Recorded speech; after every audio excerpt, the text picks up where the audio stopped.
Sebagai negara mayoritas muslim, tak aneh jika setiap hari dalam 24 jam akan terdengar suara azan berkumandang di berbagai tempat ibadah, baik masjid, musola maupun langgar. Tak hanya itu, berbagai kajian bacaan Al-Quran kerap terdengar dan dapat diketahui halayak luas. Namun, sebagai negara multiagama dan etnis, suara azan maupun kegiatan dakwah melalui pengeras suara ini kerap menimbulkan perdebatan dan juga gesekan di sejumlah tempat. Sehingga tidaklah berlebihan jika kemudian Kementerian Agama mengeluarkan aturan bagi pengurus DKM mengenai penggunaan pelantang saat azan maupun kegiatan dakwah lainnya. Sayangnya, publik bereaksi saat Menteri Agama Khalil Yaqutkaumas mengeluarkan pernyataan yang dianggap menyinggung sebagian umat muslim. Sang menteri menyandingkan pengeras suara dengan gonggongan anjing. Pernyataan ini dianggap sebagai hal yang tidak pantas keluar dari seorang pejabat negara. Dan kesalahan komunikasi publik pejabat di tanah air bukanlah kali pertama terjadi. Lalu, apakah yang salah dari gaya komunikasi para pejabat publik ini? Apakah penggunaan diksi dan ketidakpekaan? Ataukah masyarakatnya yang mudah tersinggung di era media sosial yang sudah sedemikian terbuka ini?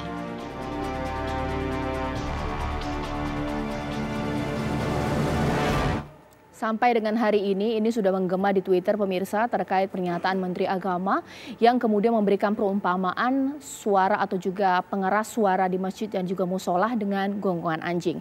Nah, di malam hari ini akan kita bahas dari sisi pernyataan seorang Menteri Agama, apakah ini bisa dikatakan blunder sehingga sang Menteri harus minta maaf atau bagaimana.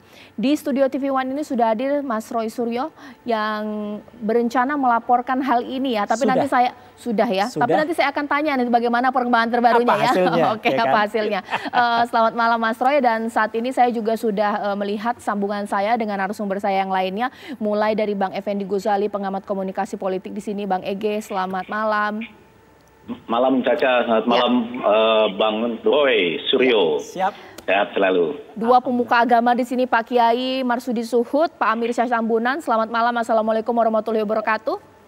Waalaikumsalam warahmatullahi wabarakatuh. Ya baik, sebelum saya ke Bapak-Bapak, mungkin saya ingin tahu nih perkembangan terbaru. Karena sebelumnya kita tahu bahwa ada rencana laporan ini dari Bang Roy Suryo.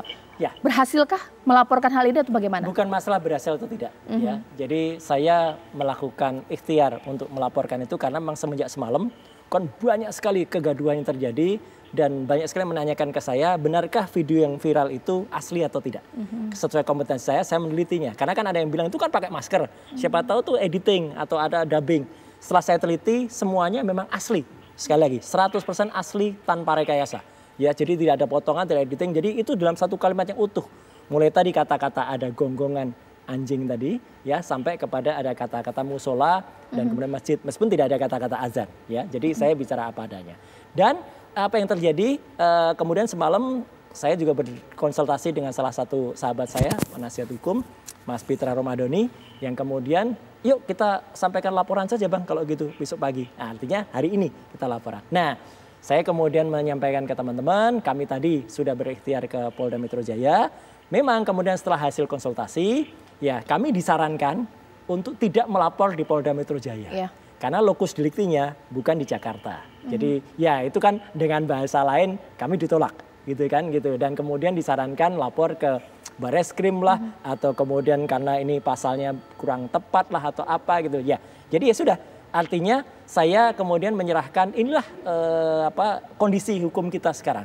Jadi saya sudah menyampaikan apa adanya, itu bukti-bukti yang sudah saya bawa termasuk semua bukti rekaman itu ada di sini, kemudian sampai kepada print out yang tadi juga saya tunjukkan ke teman-teman, ya gitu. Artinya persepsi itu kan bukan hanya dari kami, Caca. Persepsi itu kan mostly semua media itu mempersepsikan hal yang sama. Jadi saya membenarkan kalau itu adalah terjadi satu kalimat yang utuh, ya. Tapi apakah maknanya itu bisa dimaknai secara hukum atau tidak? Itulah hukum kita sekarang.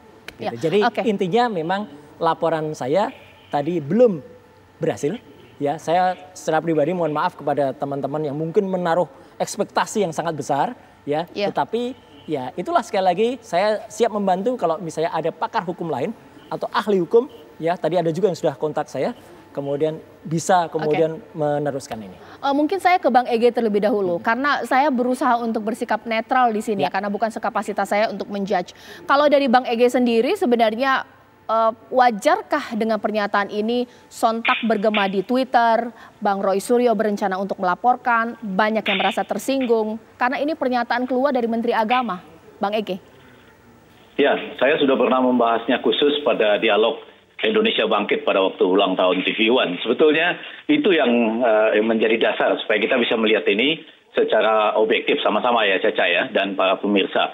Yaitu bahwa ada residu politik-politik di masa lalu. Kemudian tadi dunia media sosial kita memiliki suatu posisi yang sangat unik pada hari ini.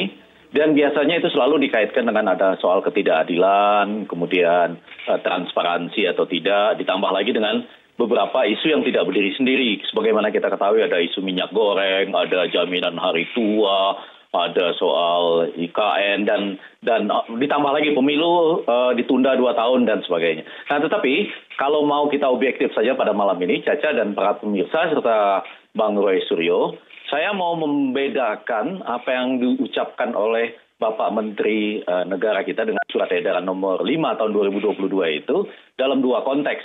Konteks pertama dia mencoba menyampaikan pengaturan tentang pelantang itu yang sebetulnya sudah diatur sejak tahun 1978, diperbarui lagi pada tahun 2022 ini. Nah, Pak Yusuf Kalla juga sudah mencoba terus-menerus melakukannya dengan keinginan supaya terjadi juga bunyi ataupun pelantang yang bersuara bagus baik ke dalam maupun keluar. Nah, pada bagian kedua baru muncul bagian yang ada analogi gonggongan itu. Tetapi kita perlu menarik pembeda ketika itu muncul kalimat yang mengatakan misalkan kita ada di suatu kompleks. Nah, itu jadi pemisah dalam konteks analisis komunikasi yang objektif saja kita melihatnya. Tapi bahwa ini kemudian menimbulkan katakanlah persepsi yang berbeda-beda Caca dan para pemirsa, itu adalah hak dari pendengar, penonton, bahkan ada yang mau melaporkan juga silahkan. Tetapi kalau kita mau berbicara secara objektif, itu betul-betul harus kita bedakan dimulai dari kalimat yang mengatakan misalkan kita ada di suatu kompleks.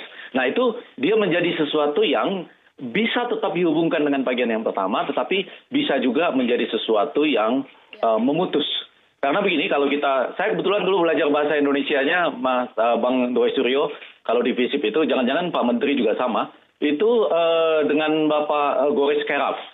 Dia sangat ketat dalam pemilihan diksi ya. Dan sebetulnya kalau kita mau jujur, agak sulit loh membuat analogi manusia sedang mengerjakan apa dengan hewan. Yang agak sering dianalogikan itu adalah ciri-ciri fisik. Misalnya Effendi Ghazali gendut seperti gajah. Atau misalnya dia ngomongnya merepet saja seperti apa gitu. Tapi suatu tindakan atau kelakuan misalnya itu memang agak sulit kalau dianalogikan misalnya antara suara tertentu dengan gonggongan anjing gitu. Jadi kalau boleh Caca, kita menarik garis bedanya ketika ada kalimat itu tadi.